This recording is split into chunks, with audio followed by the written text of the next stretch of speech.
जब खामोशी को शब्द मिलते हैं तो एक कहानी बनती है। ऐसी कहानी में शब्दों का शहर बसता है। नमस्कार दोस्तों, मेरा नाम है राकेश और मैं कहानियाँ सुनाता हूँ। दोस्तों, आज हम चर्चा करेंगे विनोद कुमार शुक्ल द्वारा लिखी कहानी दीवार में एक खिड़की रहती थी के बारे में। रात के बाद आने वाली सुबह हमेशा एक जैसी लगती है, लेकिन हर सुबह की अपनी एक कहानी होती है। यह कहानी है एक छोटे से कस्बे की, जहाँ सुबह शोर से नहीं धीरे धीरे खुलती है। उस कस्बे में रहते थे रघुवर प्रसाद। रघुवर प्रसाद कॉलेज में पढ़ाते थे। उनकी ज़िंदगी बहुत साधारण थी, इतनी साधारण कि उसमें कोई बड़ी घटना नहीं थी, लेकिन छोटे छोटे दृश्य थे जो जीवन को अर्थ देते थे। सुबह जब वह घर से निकलते तो सड़क पर धूल हल्की सी उड़ती रहती, पेड़ों के नीचे छाया लंबी रहती और हवा में एक सुस्ती सी रहती। उस दिन भी कुछ सुबह वैसी ही थी। रघुवर प्रसाद सड़क पर ऑटो का इंतजार कर रहे थे। तभी दूर से एक अजीब सी आवाज़ आई, जैसे भारी कदमों की धप धप। उन्होंने सिर उठाकर देखा। सड़क के मोड़ पर एक हाथी जा रहा था। हाथी धीरे धीरे चल रहा था। उसकी चाल में कोई जल्दी नहीं थी। उसके ऊपर एक युवा साधु बैठा था।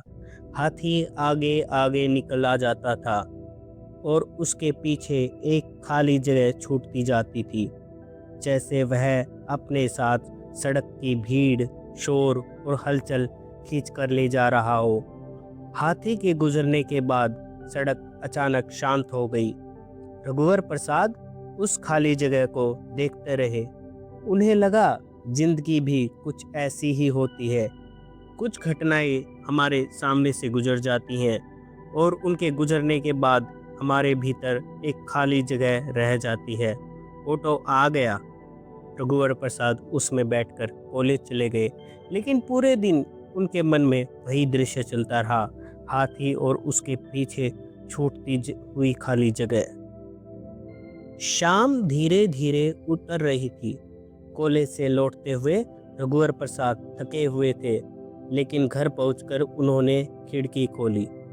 दीवार में बनी वह खिड़की उनके कमरे की सबसे खास चीज थी। उस खिड़की से एक तालाब दिखाई देता था और तालाब के पीछे दूर तक फैले पेड़। उस शाम सूरज डूब रहा था। आकाश में लाल रंग फैल रहा था। रघुवर प्रसाद खिड़की से टिककर खड़े रहे। तभी उन्हें लगा जैसे सूरज की आग धीरे धीरे बुझ रही है। दृष्टि के जल से बुझकर सूर्य चंद्रमा हो गया था। शाम की रोशनी अब चांदनी लगने लगी। तालाब के किनारे किसी ने अल्पना से एक कमल बनाया था। बारिश की बूंदें उस कमल के चारों ओर गिर रही थी और दूर से ऐसा लग रहा था कि जैसे वह कमल पानी में तैर रहा हो। रघुवर प्रसाद उस दृश्य को देखते रहे। उन्हें लगा दुनिया में सबसे सुंदर चीज वही होती है जो बहुत छोटी होती है, जिन्हें देखने के लिए हमें थोड़ा रुकना पड़ता है।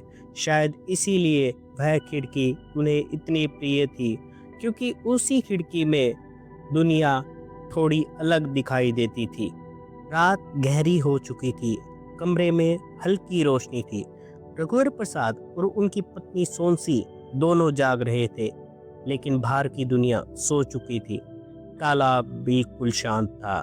पेड़ हवा में धीरे धीरे हिल रहे थे। ऐसा लग रहा था जैसे पूरी दुनिया किसी सपने में है। तालाब नींद में भी तालाब था। आकाश नींद में भी आकाश था।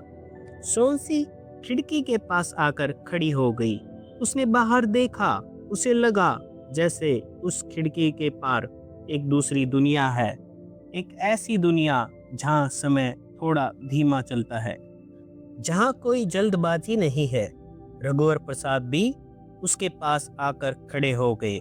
दोनों कुछ देर चुप रहे। कभी कभी चुप्पी भी बातचीत होती है। उस रात उन्हें लगा कि उनकी ज़िंदगी भले ही साधारण हो, लेकिन उसमें एक खिड़की है और यही खिड़की उन्हें हर दिन एक नई दुनिया दिखाती है।